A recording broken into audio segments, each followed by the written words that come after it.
When the newly crowned King Robert the Bruce had suffered his first defeat, a disastrous incident at the Battle of Methven at the hands of Aymer de Valence, Edward's man, things couldn't have gotten off to a worse start. But that was only the beginning of Robert Bruce's struggles. His brother Nigel Bruce would be entrusted with the care of his women. His newly crowned queen, Elizabeth de Burgh, his daughter Marjorie, and his sisters, Mary and Cristiana Bruce. Nigel would take those women to Kildrummy Castle. But not long thereafter, Kildrummy Castle would fall to the hands of Edward I, with his son leading the army there. The garrison would not be spared, and Robert Bruce's own brother would be taken to Berwick, where he was hung, drawn, and quartered. As if news of his brother's death would not be enough, including his disastrous feat at the hands of the English, more was to come. Before Nigel was taken at Kildrummy, he saw the women off to safety. He gave them as an escort the Earl of Atholl, and they made their way north. The likelihood is that they were looking for safety and getting to the Orkneys. That would put them out of reach of King Edward I. Bruce had a sister through marriage to the King of Norway. So getting to the Orkneys and possibly onwards to Norway would ensure their safety. But the women folks would never reach that safety. They came here to Tain, which is now a royal borough, into the remains of St Duthus or St Duthac's Chapel behind me. They sought refuge there. They had a sanctuary in this holy place. But that sanctuary was not to hold firm for them, for the Earl of Ross tracked them here, got word that they were here, forced his entry, and took the women as captured prisoners and led them south to Edward.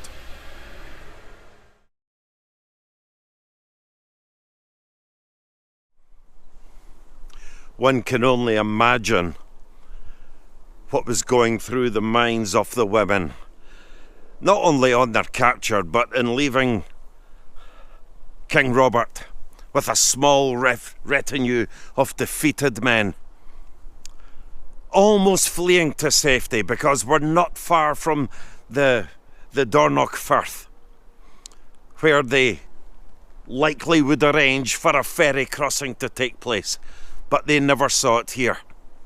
This very old building here.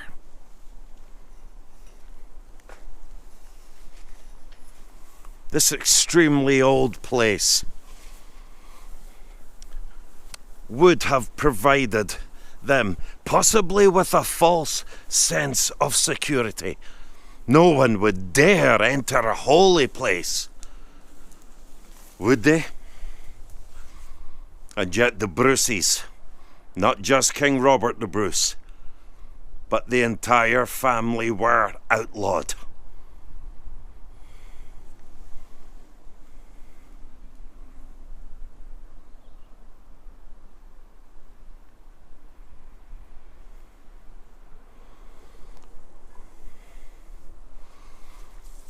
They must have been terrified as the Earl of Ross and his men barged through any type of protests from the monks that were here, that gave them refuge, that gave them safety. But when you're outlawed, you're beyond the law. And because Robert Bruce had committed the ultimate act of treason in having himself crowned king, and Elizabeth at his side, crowned queen. They would expect no mercy here. The end of a long, hard road, Elizabeth being a mother with the young daughter Marjorie. Obviously her concerns lay with her welfare, with Robert's sisters, Mary and Cristiana, but also Isabella Macduff was with them, the very woman who placed the crown upon the head of Bruce. They must have dreaded that journey south to face Edward I. Not much is to be seen in this old building here in Tain, but the stories that go with this building are rich. It's often gone through my mind just how arduous and tough a journey that would have been for the Bruce women. We often think of Robert the Bruce's struggles pertaining to him and his brothers, and he lost all of his brothers almost. Well, he did in the end once Edward lost his life in battle. But to be separated from your family, from the family who were captured, because all the women were separated, and with Elizabeth in particular, whose father was Richard de Burgh, the Earl of Ulster, a very close man to Edward I. That must have been when they met at Lanarkos Priory. That's where Elizabeth was led south to face King Edward I, who in his older years at this point, he only had about another year to live, but he was particularly that famous Plantagenet temper, and the intolerance of the man was at its particular height at that stage of his life. That must have been a very awkward moment, and for Richard de Burgh, her father, Elizabeth herself, and King Edward, who had such a close friend and loyal supporter in Richard de Burgh. Elizabeth must have been worried. Marjorie would be taken away. The sisters would be taken away. Elizabeth would be taken to be prisoner on an estate where she had two very elderly women who were described, or it was actually made law that they were not gay at all. They were not happy people, cheerful in any way. Edward wanted Elizabeth's life to be as dull as possible. He wanted her captivity itself to be a major punishment. And how she must have thought of Bruce being out there in the wilderness, being chased by his enemies. And Bruce's own thoughts. Marjorie, his daughter to his first wife, Elizabeth, who once reputably told him when he was crowned just a short time before, "You'll be king for a summer only." She knew that Bruce had crossed the line, and it's likely that she did not have the conviction of Robert Bruce and the passion that he had to pursue his right. But Bruce did. Bruce did all that, and it would be 8 long years until after Bannockburn, and only because Bruce had the ransom of so many knights that he'd be able to secure the release of friends and family. I think the release, the ransom for Hereford, got his queen and daughter, among others, back for him. But 8 long years, years of struggle, years that would see further loss for King Robert in many ways. But the emotional toll that must have taken on him, and the heavy cost and price that his women folks had to pay, his wife, his daughter, his sisters.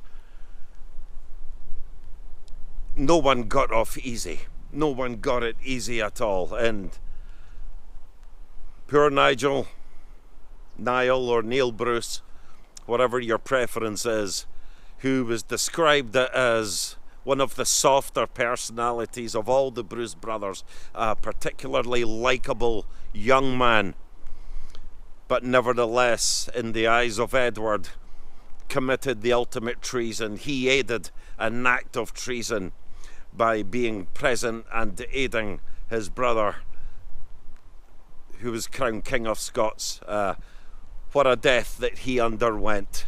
Thomas and Alexander as well, in due course, they would be executed, and of course Edward Bruce later would be killed in battle. Only Robert himself would stand alone. He would get his queen back. He would get his daughter back, but what price? What price? What an awful price, a high toll to pay. But this small ruin that we have here in the Royal Burgh of Tain would have been the last freedom that Elizabeth de Burgh would know until Bruce had secured his Scotland and independence under his Scotland.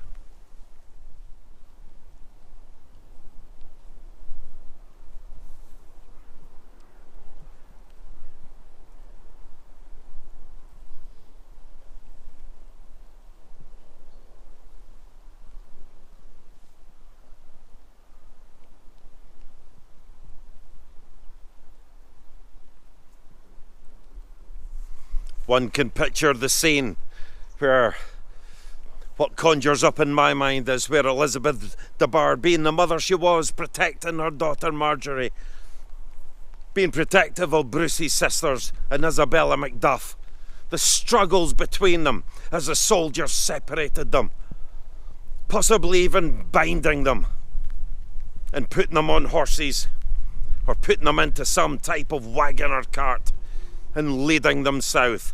It would have been a sorry scene. They would never see Orkney. They would never see Norway. They would see a life, a long life, the next 8 years as captives in a foreign land.